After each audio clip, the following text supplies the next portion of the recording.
Welcome to Rick's Corner, where we talk wrestling, bodybuilding, and more.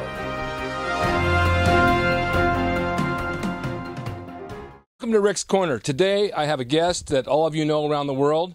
He's been known for having 7 years on Blind Date. That's right, baby. And Sports Lodge on KTLE Channel 5. That's right. And then you also have your radio show. The Sports Lodge on the home of the Angels, AM 830. Every weekday morning from 6 to 10. Check it out. Yeah, be sure and check it out. And be sure and check him out on Channel 5 because I watch him every morning when I'm having my breakfast. He's sitting up there, and I said, that's Roger. And I'm dying to talk wrestling every morning on the KTLA Morning Show, but they never let me do it, Rick. I know. Why is that? I don't know what it is, but I'm here to talk wrestling today because no one loved it. Nobody loved the 70s on Channel 13 with the great Dick Lane watching you against John Tolis and Gordman and Goliath and Ernie Ladd back in the day. No one loved it to me, baby.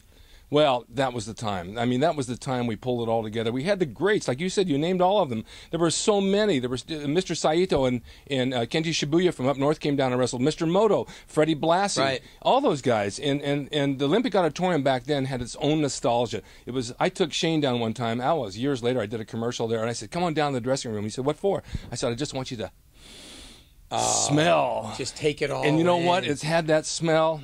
And women are not going to appreciate this, but it had the smell of BO, liniment, cleaning fluid, soap, and a mop. And your snot-nosed little punk son Shane didn't appreciate what he had back then. He got to go into the locker room of the historic Olympic Auditorium. Any of us little kids would have died to have done that. To have been in the locker room with Porkchop, with Gordman and Goliath, with Blassie, with Tolis, with the big cat number 99, Ernie Ladd. We would have died to have done that. And your kid got to do it anytime he wanted to. What a treat. I know. It is a treat. By the way, I wrestled big cat Ernie Ladd. And he hit me so hard across my chest, pulled me over the rope with a big forearm smash that he broke all the blood vessels in my chest. Oh, my goodness. To this day, when I get overheated, I still have bruises across here. He put on a show. The big cat put on a great show with that taped thumb, and he'd always go to the thumb into the neck of the opponent. And then whenever he got the locker room interviews going, and he'd get all fired up and tell us all what he was going to do to Victor Rivera, and he'd start foaming at the mouth. That's when wrestling would have. That was the golden era of wrestling, as far as I'm concerned, well, Rick. Victor Rivera, we worked many times. He got put away for a while making license plates for the state of California. He had done some bad things, but he was actually a really good guy. Gordman and Goliath, I wrestled many times over. Goliath was a master of holds, and one night at the Olympic Auditorium, I'm supposed to blade and juice, and I said, look, I've never done this before. How about you do it for me? He didn't speak English real well, but he took a blade. I was in the corner. He kept cutting my head and cutting my head and cutting my head. He kept looking. There's no blood. Wow. There was no blood. I think I was so petrified to work with him that I couldn't draw any blood up to my head. It was all on my feet. And Gordman I wrestled many times on Channel 5 and Channel 13, and that guy was also a master of wrestling. You know, I'm this close from turning Rick's Corner into Roger's Corner, and I want to interview the great Rick Drasin because as a young kid, my brother Steve and I, every Saturday night on Lucky Channel 13 with Richmond 95171 at the top of the ring, watching this dude take on some of the biggest names in wrestling. Rick, who was the dude you never wanted to get into the ring with? Here, you take the mic. Yeah, who was the guy? Who was the guy you didn't want to wrestle? Well, I did get in with John Studd. And John Studd was, 7 feet Big tall. John Studd, God rest his soul. Yeah, he's passed away since. And I met him in the locker room, and I said, I'm Rick Drasin. He looks down at me and says, I know who you are. I've been following you through bodybuilding for years. It's an honor to work with you. And I said, thank you very much. Big John Studd, was he legit almost 7 feet tall, right? Yeah, yeah. He had a neck, like 30-inch neck. But he picked me up for a suplex, and when we went back, my feet were almost hitting the ceiling, and the Olympic Auditorium is about 500 feet high. I went back, and I took a bump, and I felt a shock from my ear all the way down to my foot. I thought I was never going to get up again. Wow. It's just that he was so tall. He didn't set me down hard, but that's just how it happened.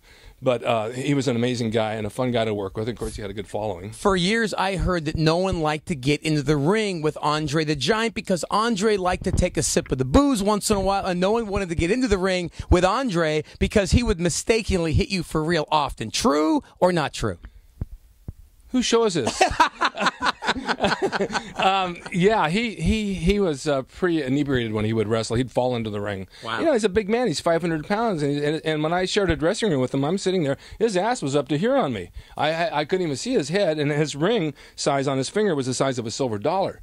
I never had to wrestle him, but I know that when Hogan worked with him, and he actually had to give up the belt for Hogan, when he went to slam him, he went up for him, but Hogan threw his whole back out. He was like spasming for quite a while after that. He's just a heavy guy. But, you know, the booze, I wrestled Buddy Killer Austin. I don't know if you remember him, do you? I remember, sure. Yeah. Buddy Killer Austin was the first match I ever had. And I, as a kid, when I would watch wrestling, I saw him ringside at Starlight Stadium in Bakersfield. And I looked at him and I said, now this guy's drunk. And he was drunk most of the time. Big belly guy, bony, skinny little arms like toothpicks, big head, big neck, and his eyes were on the side here. So when he looked at you, they looked this way.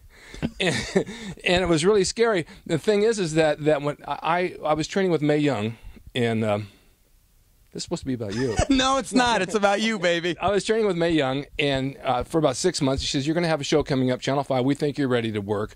And I said, okay. She said, I want to have a couple of guys come in and look at you. So she did, and she had Mr. Moto. She had Jules Strongbow. Whoa, there's some names right there. Yeah, and Buddy Killer Austin came in. And back in the day, it kind of reminds me of the Warriors of the Wanderers movies. All the old wrestlers, all they wore was khaki pants, Hawaiian shirts, and shower shoes.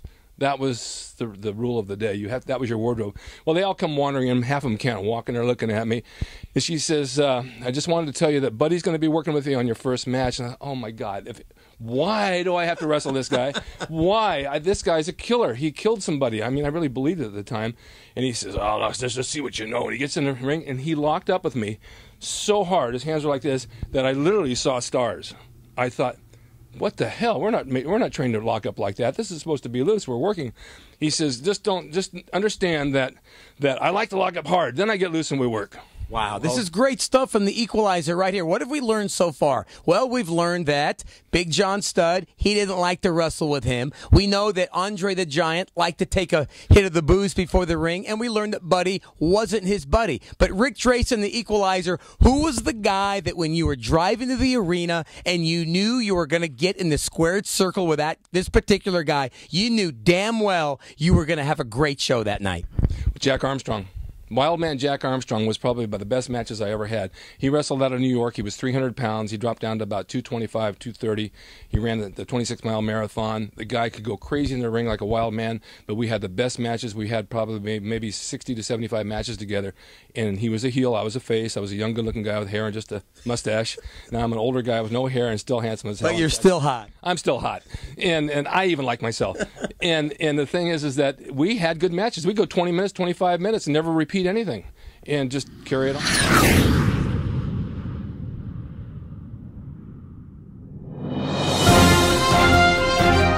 Thank you for watching, and stay tuned next time for another episode of Rick's Corner.